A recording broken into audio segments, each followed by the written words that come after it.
a piece of cardboard or a piece of index card, and you just kind of go across the tops and then kind of kick those second cuts out.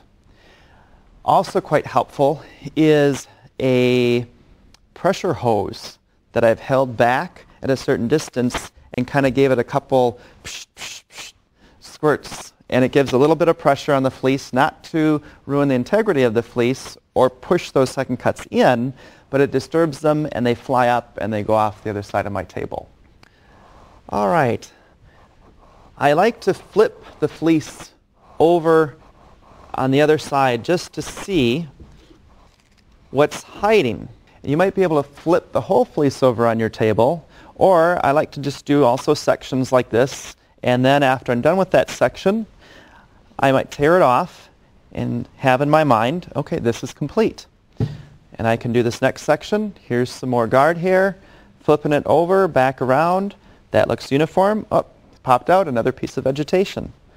And therefore, I can work and chip away at this fleece. And this is very similar of how the AFCNA sorters go through your fleece once your entries get to the warehouse at AFCNA in Tennessee. Here we have two more examples that we'll go through quickly and see what we can pull out for skirting techniques. We have another Wakaya fleece, and we threw up a Suri fleece out here as well. Let's see what we can find quickly as we go through on the edges here of the Wakaya fleece. Looking closely at this Wakaya fleece, I spot one thing right away. Right in this section, I see definitely some areas of heavy guard hair.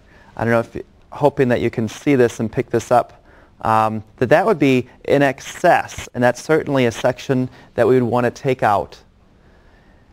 Again, I'm just going to pull certain sections out of this fleece. Here's a different color change that I noticed, and also it's quite short compared to what I would take as an average length in the middle of this fleece to be maybe 2.5, 2 3/4 inches, where this is just barely an inch. The rest of this fleece, the main blanket, might only be this 2.5, 3 inches. But you should take a section from the middle and possibly the area that you think is the best representation in the middle part of the fleece to try and get an accurate length. And here we do have that same length. So I do believe most of the fleece is at that little over 3-inch stage. Other areas on the edge, I see some second cuts, if I can reach way over here. Right here, also that little bit of color change as well. These were probably just caught on the shears blades and was put in to the next section that he was shearing. Otherwise, this fleece doesn't look too bad. Just these hairy spots that I'd really want to go through and pull out. It's generally relatively clean. I do like to do a quick strength test by just taking a small sample of fleece and just pulling up close to my ear to see if it breaks easily. You'll be able to hear it. Also, a quick smell on both fleeces sometimes will let me know if this fleece was in a bag too long and it started to denature and rot. You most often get that clarification when you open your bags of fleeces. It's also given me reason for stressing, I can't stress enough, to do this right away after shearing, because one, the skirting is so much easier, and two, you won't have your fleece possibly deteriorate over the year that it's sitting in a bag, closed up, way in the back of the barn or trailer. Let's look at this Suri fleece and see what we can pull out in the Suri fleece. Overall, this Suri fleece looks pretty well picked over and clean, but there are vegetation areas that are here that would need to be pulled out. They just blend in well with the natural coloration of this fleece.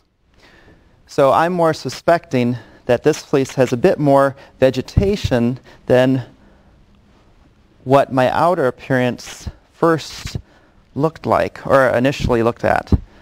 Shaking the fleece like this also brings out some of those second cuts that we'd want to pull out as well. I do notice that we have a little bit of staining here, most likely from urine, and that isn't bad enough that I would take it out. It still has structural integrity, and it's not stained to the degree that that's not going to come out in some light water once it gets washed. Anything more than that, I would definitely skirt out then. This is very nice. This fleece, I don't see a lot to take out. It's pretty consistent overall, just those vegetational areas, and I would go through it a bit more and spread it out as far as I can, bag it up, and off it goes. It's not a lot of time on each fleece that you have to spend to skirt through your fleece, but 5 or 10 minutes on each fleece will make a huge difference in what your submissions are to the co-op, and also for your own entries at home, whether you're making your own yarn or other products. One other characteristic that I find with the Surrey fleeces when they are sheared, sometimes they have a degree of cotting. So cotting is basically what we see here with this Surrey fleece, where it's being held together and it's almost starting to felt. So cotting to me is a degree of felting. Now this Surrey fleece actually pulls apart rather easily, and that certainly would be processed just fine. If there's anything more than to this degree where you have to really pull, that's felted already, and it's not going to be able to go through the tines of the processors. Unlike what most Wakaya fleeces don't have that kind of structural degree of crossing those fibers to hold together, as this pulls apart rather easily. So that's the differences that we see with sometimes maybe the longer Surrey fleeces versus our Wakaya fleeces. AFCNA has trained sorters at the warehouse. They go through each one of these fleeces in more detail than what we just did here for this taping. Total usability of your fleece is the goal that we want to have you to keep in mind. That's why we want you to go through and make your fleeces more uniform so you can have a greater usability of your entry. Practicing these tips will increase the weight of your submissions, and all those weights are added on a yearly basis. The more submitting members AFCNA has, the greater the amounts of fiber the co-op can have to use, create and expand into new and different products. Those products will equate to greater sales. So when the co-op has greater sales and makes a profit for the year, that goes directly towards the membership. AFCNA, as far as we know, is the only true co-op out there. There are no private entities in the co-op getting a greater proportion than the members themselves. We'd like to ask all of you as AFCNA members to be advocates for farms near you or for your clients to join AFCNA as an option for their fiber outlet. Only together will we be able to continually be the largest raw alpaca fiber resource in North America. Good luck to you all.